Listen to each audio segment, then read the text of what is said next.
सुप्रभात बच्चों। आज हम जीवन के अनुभवों और वास्तविकता से परिचय कराने वाले वृंद जी के दोहों का रसास्वादन करेंगे।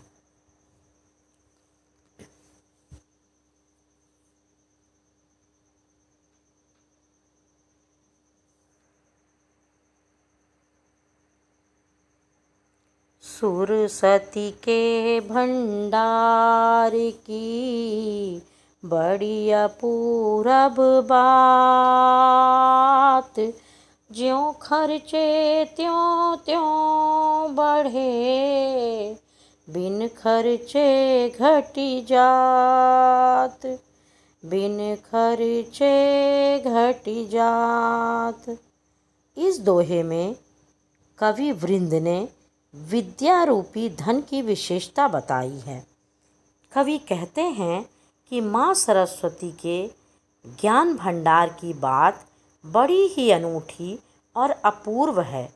यह ज्ञान भंडार जितना खर्च किया जाए उतना बढ़ता जाता है और खर्च न करने पर वह घटता जाता है, अर्थात ज्ञान देने से बढ़ता है और अपने पास रखने पर नष्ट हो जाता है। इसलिए जितना हो सके ज्ञान का आदान प्रदान करते रहना चाहिए, जिससे ज्ञान की बढ़ोतरी हो सके और ज्ञान प्रक्रिया का आदान प्रदान करने से हमारा ज्ञान सदैव बढ़ता रहे। इस प्रकार की कोशिश करनी चाहिए।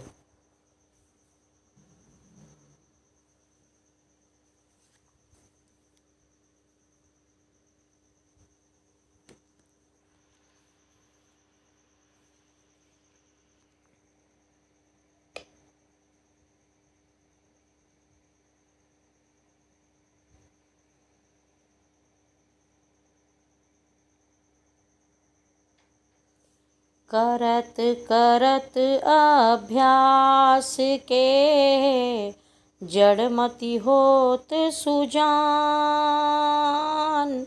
रसरी आवत जात ते सिल पर परत निशान, सिल पर परत निशान।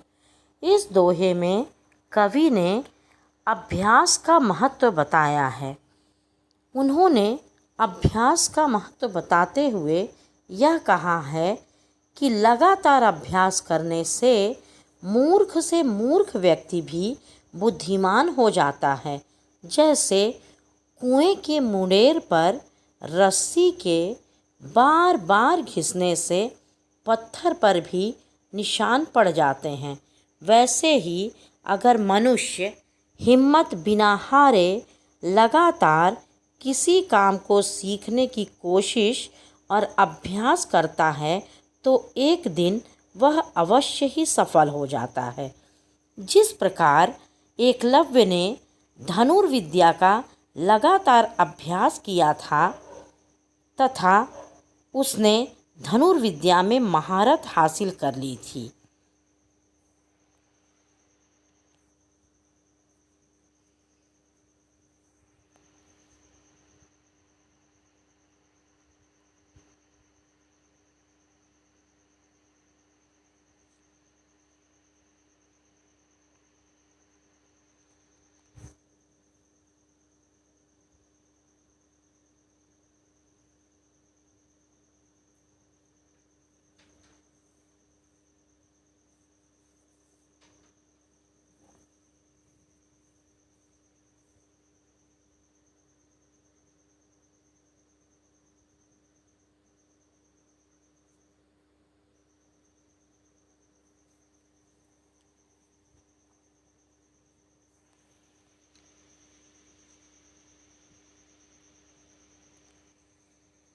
विद्या धन उद्यम बिना कहो जो पावे कौन,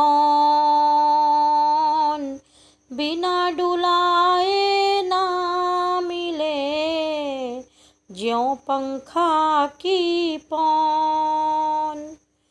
ज्यों पंखा की पौन। इस दोहे के माध्यम से कवि ने जीवन में परिश्रम का महत्व बताया है। उन्होंने परिश्रम का महत्व बताते हुए यह कहा है कि विद्या, धन उद्यम के बिना नहीं प्राप्त होता, अर्थात परिश्रम के बिना नहीं प्राप्त होता। विद्या रूपी धन की महानता का वर्णन करते हुए कवि कहते हैं कि विद्या रूपी धन को आसानी से प्राप्त करना संभव नहीं है। इसे प्राप्त करने के लिए कठोर परिश्रम की आवश्यकता पड़ती है तथा धन प्राप्त करने के लिए भी कठोर परिश्रम की आवश्यकता पड़ती है। बिना परिश्रम के जिस प्रकार पंखे को बिना हिलाए उससे हवा प्राप्त नहीं की जा सकती, उसी प्रकार विद्या को भी बिना परिश्रम के प्राप्त कर पाना संभव नहीं है। कवि कहना चाहते हैं कि विद्या तथा धन बिना परिश्रम के पाना संसार में दुर्लभ है और या असंभव है। इसको प्राप्त करने के लिए अथक मेहनत तथा प्रयत्न हमें लगातार करते रहना चाहिए, तभी यह वस्तु हमें प्राप्त होती है।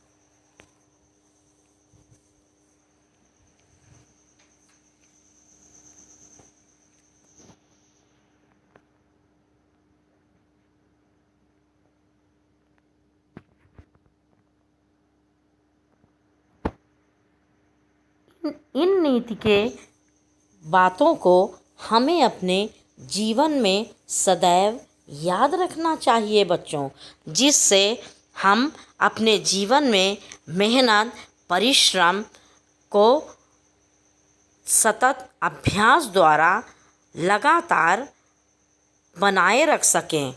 आपका दिन मंगलमय हो। धन्यवाद।